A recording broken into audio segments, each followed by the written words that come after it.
Halo, assalamualaikum warahmatullahi wabarakatuh. Welcome back to my channel, Kelas Jepang. Masih bersama saya Slamet Riyadi. Ichigo ni Nihongo wo benkyou shimashou.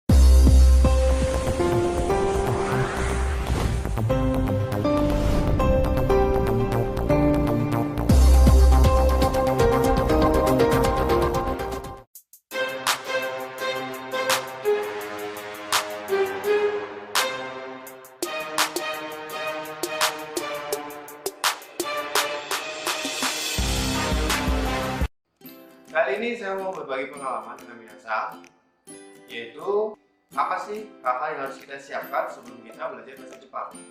Nah, yang pertama, buka pikiran kamu.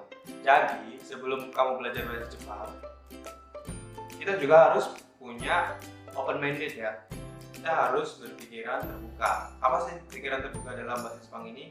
Jadi maksudnya gini, dulu saya belajar bahasa Jepang itu sebenarnya hanya suka sama bahasanya aja.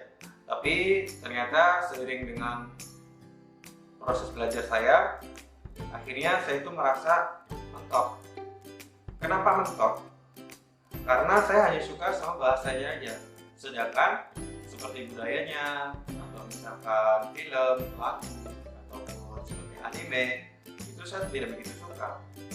Saya terlalu berfokus pada belajar bahasanya aja. Sedangkan yang namanya bahasa itu kan pasti dipakai untuk dalam segala aspek.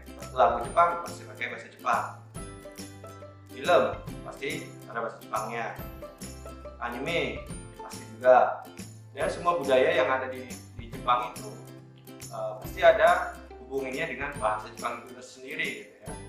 Makanya pada saat itu di tengah jalan saya itu merasa ada sesuatu yang mengganjal, sehingga saya pernah stop belajar bahasa Jepang karena memang saya nggak mendapatkan feelingnya gitu ya.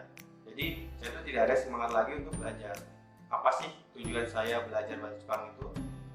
Kayak gitu ya. Kemudian pada akhirnya saya mulai membuka diri, membuka pikiran saya untuk menyukai selain bahasa Jepang. Ya, terutama saya menyukai Jepang. Saya menyukai budayanya. Kemudian saya juga menyukai animenya, walaupun hanya anime tertentu. Lagu-lagu Jepang juga walaupun hanya beberapa, saya mulai menyukainya. Mungkin dari soundtrack dari drama atau soundtrack dari film, itu saya sedikit suka. Dan film-film atau mungkin pokoknya hal-hal yang mengenai bahasa Jepang itu kita harus bisa menerima, dan kita harus mulai untuk mengeksplor dari entah itu musiknya atau mungkin anime ataupun mungkin film. Kita harus bisa belajar bahasa Jepang itu dari hal-hal itu gitu. Jadi kalau kita hanya belajar bahasa Jepang hanya textbook aja, itu akan cukup kesulitan. Karena untuk memahami bahasa Jepang ini kita kan harus tahu implementasinya, atau tahu penggunaannya, atau tahu gimana aslinya orang Jepang itu berkomunikasi ya, seperti itu. Sehingga alhamdulillah pada saat itu saya setelah bisa menerima bahasa Jepang dan hal tentang Jepang, akhirnya saya bisa lulus kedua. Kemudian poin yang kedua, buku materi. Ya, ini pasti adalah wajib untuk minasan atau kamu yang baru mau belajar bahasa Jepang. Silakan siapkan buku materi, karena buku materi ini ya pegangan atau mungkin senjatanya kalau kamu mau perang. Kalau kamu mau perang nggak punya senjata gimana, ya kan? Nah, yang pertama, kalau kamu masih pemula, silakan siapkan buku yang paling dasar aja dulu.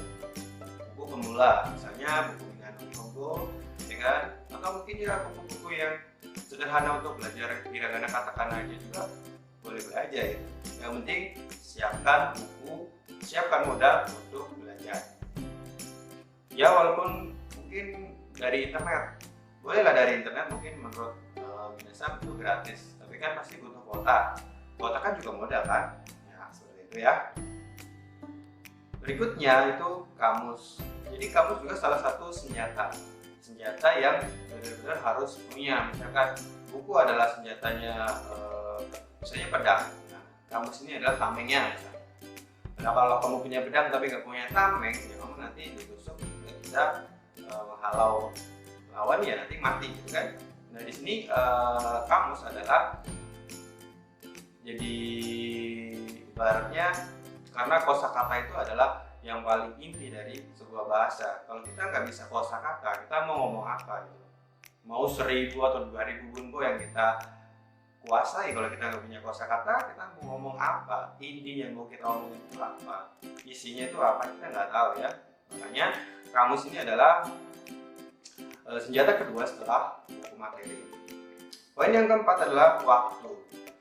Yang namanya belajar kita butuh proses kan, kita butuh waktu dan kita butuh meluangkan sedikit kesibukan kita untuk belajar. Ya kalau kita memang sudah niat belajar bahasa Jepang, luangkanlah waktu. Nggak harus berlama-lama, sejam 2 jam setiap hari itu sudah cukup. Ya kita bukan kuliah, tapi kita belajar bahasa Jepang nggak boleh kapan aja. Tapi yang penting konsisten. 1 hari 1 jam, 1 hari 2 jam. Selama 1 minggu 7 hari sudah 14 jam ya kan. Nah itu ulangin aja seperti itu seterusnya. Kalau kita bisa konsisten dan kita bisa disiplin dalam belajar bahasa Jepang ini, insya Allah kamu bisa berhasil. Seperti itu ya. Kemudian yang kelima adalah lingkungan yang tepat. Lingkungan yang tepat dalam artian adalah kita harus mempunyai komunitas ya. Kalau kita nggak punya komunitas atau kita tidak tahu komunitas, kita akan kebingungan pada saat kita bingung dengan satu materi. Kita mau tanya itu kepada siapa, kita kan nggak tahu ya. Mungkin kalau yang sudah expert kita bisa cari tahu lewat internet gitu kan, lewat pembahasan yang lebih detail, mungkin mereka bisa paham dengan bahasa tulisan. Tapi kalau bagi minasa yang masih pemula, ya kalau kita nggak tanya sama yang lebih ngerti, kepada siapa lagi gitu kan. Kita tahu kepada siapa kita mau bertanya, kalau bukan dari komunitas dari mana, ya kan? Nah kalau misalkan kita bisa ingin lebih mendalami bahasa Jepang lagi, komunitas yang terbaik adalah kursus atau kuliah. Saya dulu pernah mengalami hal yang sama.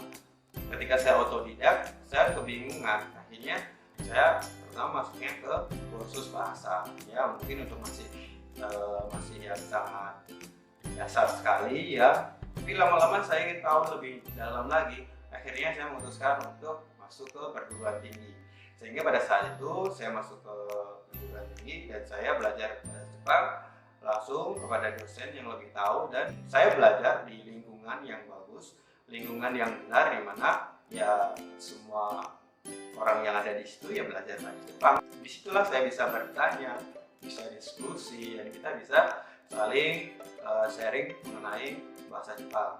Dalam lingkungan tersebut kan tidak semua dari nol semua gitu kan, apalagi pada saat itu saya kuliahnya adalah kelas karyawan, sehingga ada yang jauh lebih mengerti gitu kan, sehingga saya bisa berdiskusi dengan mereka. Nah sekian yang bisa saya sampaikan pada malam hari ini, mudah-mudahan bermanfaat. Terima kasih sudah menonton video-video dari channel Kelas Jepang, dan tunggu video berikutnya. Sekian, wassalamualaikum warahmatullahi wabarakatuh.